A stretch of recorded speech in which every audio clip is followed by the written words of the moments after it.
Madam ಈಗ ನೀವು high command ನಾಯಕರು ಭೇಟಿ ಆದಾಗ ಪಾಸಿಟಿವ್ ರೆಸ್ಪಾನ್ಸ್ ಇರುತ್ತೆ. ಅದೇ ರೀತಿಯಾಗಿ JDS ನಾಯಕರು ಕೂಡ ಹೈಕಮಾಂಡ್ ಭೇಟಿ ಆದಾಗ ಅವರಿಗೂ ಕೂಡ ಪಾಸಿಟಿವ್ ರೆಸ್ಪಾನ್ಸ್ ಇರುತ್ತೆ. ಅಕಸ್ಮಾತ್ ಟಿಕೆಟ್ JDS ಪಾಲಾದರೆ ಸುಮಲತಾ ಅವರ ನಡೆ ಏನು? ಅಲ್ಲ, ಅದನ್ನು ನಾನು ಯೋಚನೆಯೂ ಮಾಡ್ತಿಲ್ಲ. ನನಗೆ ಪಾಸಿಟಿವ್ ಕಾನ್ಫಿಡೆನ್ಸ್ ಇದೆ. ಈಗ ನೋಡಿ, ನಾನು ಐ ಆಮ್ ಎನ್ ಇಂಡಿವಿಜುವಲ್. ನಾನು ಒಬ್ಬ MP. ನಾನೇನು ಪಕ್ಷ ಅಲ್ಲ. ನಾನೇನು ಅಲ್ಲಿ ಹೋಗಿ ಬೇರೆ ಬೇರೆ ಸೀಟ್ಗಳಿಗೋಸ್ಕರ ನಾನೇನು ನೆಗೋಷಿಯೇಟ್ ಮಾಡ್ತಾ ಇಲ್ಲ. ಅವ್ರದ್ದು ಪಕ್ಷ. ಅವ್ರು ಬರೀ ಒಂದು ಮಂಡ್ಯ ಸೀಟಲ್ಲ, ಅವ್ರು ಬೇರೆ ಬೇರೆ ಕ್ಷೇತ್ರಗಳಲ್ಲೂ ಅವರು ಸೀಟ್ಗಳು ಕೇಳ್ತಾರೆ, ಸಿಗೋವಂಥ ಸಾಧ್ಯತೆಯೂ ಇದೆ. ಸೊ ಹಾಗಾಗಿ ನನಗೆ ಮುಖ್ಯ ಮಂಡ್ಯ. ಬೇರೆ ಬೇರೆ ಕ್ಷೇತ್ರಗಳಲ್ಲಿ ಅವ್ರು ಯಾವ ರೀತಿ ಅಲೈನ್ಸ್ ಮಾಡ್ಕೊಳ್ತಾರೋ, ಯಾವ ಸೀಟು ಇದನ್ನು ಮಾಡ್ತಾರೋ, ಅದರ ಪಾಸಿಟಿವ್ ಕಾನ್ಫಿಡೆನ್ಸ್ ಅವ್ರಿಗೂ ಇದ್ದೇ ಇರುತ್ತಲ್ವಾ. ಅಲೈನ್ಸ್ ಅಂದಮೇಲೆ ಅದೇ ತಾನೇ. ಮೈತ್ರಿ ಫಿಕ್ಸೇ ತಾನೆ, ಮೈತ್ರಿ ಫಿಕ್ಸೇ. ಅಲ್ಲ, BJP ಅಂತ ಒಂದು ದೊಡ್ಡ ರಾಷ್ಟ್ರೀಯ ಪಕ್ಷ ತುಂಬ ಯಶಸ್ವಿಯಾಗಿ ಇಷ್ಟೊಂದು ಎಲೆಕ್ಷನಲ್ಲಿ ಗೆದ್ಕೊಂಡು ಹೈಯೆಸ್ಟ್ ನಂಬರ್ ಆಫ್ ಸೀಟ್ಸ್ ಈಗ ಪ್ರೊಜೆಕ್ಷನಲ್ಲೂ ಎಲ್ಲ ಕಡೆನೂ ಇದೆ. ಅವ್ರ ಟಾರ್ಗೆಟೂ 400 ಸೀಟ್ ದಾಟಬೇಕು ಅಂತ ಒಂದು ಪಕ್ಷ.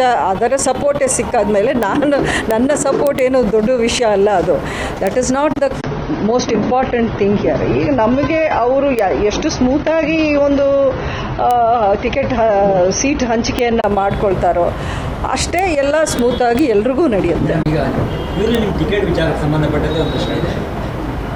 ಸ್ವತಃ BJPಯವರೇ ದೇವೇಗೌಡರಿಗೆ ಈ ಕ್ಷೇತ್ರವನ್ನು ಸುಮಲತಾ ಅವರಿಗೆ ಬಿಟ್ಕೊಡ್ತೀವಿ, ನಮ್ಗೆ ಇಂಟ್ರೆಸ್ಟ್ ಇದೆ ಹೇಳುವಂಥ ಮಾಹಿತಿಯನ್ನು ಸೂಚ್ಯವಾಗಿ ತಿಳಿಸಿದ್ದಾರೆ ಅಥವಾ ನೇರವಾಗಿ ತಿಳಿಸಿದ್ದಾರೆ ಅನ್ನೋಂಥ ಮಾಹಿತಿ ನಮಗೆ ಅಥವಾ ನಡೆಯೋದವರಿಗಿದೆ.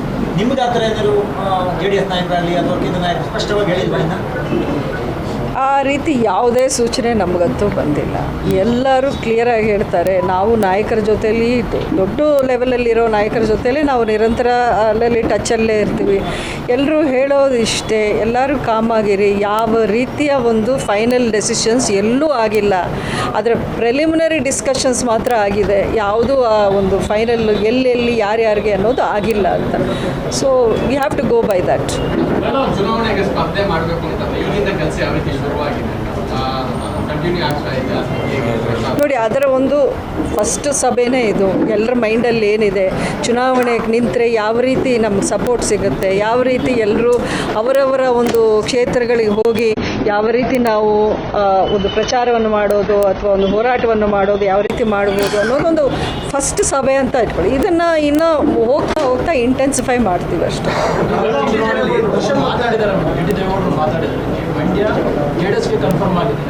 ಸುಮಲತಾ ಅವರು BJP ಅಧಿಕೃತ ಮೆಂಬರ್ ಅಲ್ಲ. ಎಲ್ಲೊಂದು ಕಡೆ ಬೆಂಗಳೂರು ನಾರ್ತ್ಗೆ ಮಾತುಕತೆ ಆಗಿದೆ, ತೀರ್ಮಾನ ಆಗಿದೆ, ಒಂದು ಹೇಳಿಕೆ ಕೊಟ್ಟಿದ್ದಾರೆ. ನಿಜನ ಅಲ್ಲ, ಅವ್ರ ಪಕ್ಷದ ಪರವಾಗಿ ಮಾತಾಡ್ಬೋದೇ ಹೊರತು I don't think is appointed as spokes person of BJP. So ಅವರವರ ಅಭಿಪ್ರಾಯಗಳನ್ನು ಕನ್ಫರ್ಮ್ಡ್ ಆಗಿ ಹೇಳೋದು ಇಟ್ ಈಸ್ ನಾಟ್ ಟ್ರೂತ್.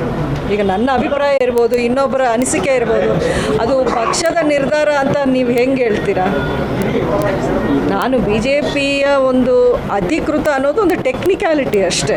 ಯಾಕೆಂದರೆ ಇಂಡಿಪೆಂಡೆಂಟ್ ಅಭ್ಯರ್ಥಿಗೆ ಪಕ್ಷವನ್ನು ಸೇರೋ ಒಂದು ಪ್ರಾವಿಷನ್ ಇದರಲ್ಲಿ ಇಲ್ಲ, ಪಾರ್ಲಿಮೆಂಟಲ್ಲಿ ಇಲ್ಲ.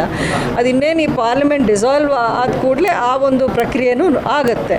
ಸೊ ಆವಾಗ ನಾನು BJP ಅಫಿಷಿಯಲ್ ಮೆಂಬರೇ ಆಗ್ತೀನಲ್ವ. ಸೊ ಹಾಗಾಗಿ ಇದೆಲ್ಲ ಸಣ್ಣ ವಿಷಯಗಳು, ಅದೇನು ದೊಡ್ಡ ಇದೇ ಅಲ್ಲ.